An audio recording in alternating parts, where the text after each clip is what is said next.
ছোটবেলার প্রথম প্রেমটা হয় বন্ধুদের সাথে, এবং এমন নেশার প্রেম, তারপরে অন্যরকম প্রেমও হয়। প্রেম প্রেম প্রেম। আচ্ছা, আরেকটা কথা বলতে চাই যে এই যুদ্ধ মগ্ন পৃথিবীতে প্রেম নিজেই একটি প্রতিবাদ। আপনারা যদি ভালো করে প্রেম করতে পারেন এবং প্রেমের উচ্চারণে থাকতে পারেন, প্রেম নিয়ে ট্যাবু আছে সমাজে, প্রেম নিয়ে বেশি কথা কেউ বলতে চায় না, তো যে কোনো রকমের প্রেমই আসলে এক ধরনের প্রতিবাদ, এটা আমার দাবি। তা আপনারা প্রেমে থাকবেন, প্রেমের প্রতিবাদে থাকবেন, স্পর্শে থাকবেন, ভালোবাসায় থাকবেন, আদরে থাকবেন, হাত ধরে থাকবেন।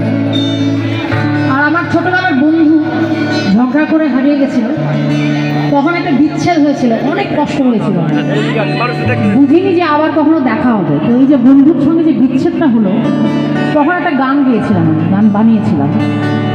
আমার খুব ভালো লাগছে এই জন্য যে আমার বন্ধুর সঙ্গে আমার বিচ্ছেদ হয়েছিল 1999 সনে, 98 সনে, 99 সনে এই গানটা বেঁধেছিলাম, যখন 1 বছর ধরে বন্ধুর সাথে কোনো যোগাযোগ নেই।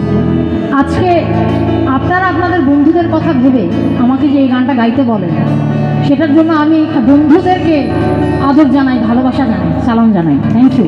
ভালোবাসায় থাকেন, বন্ধুত্বে থাকেন।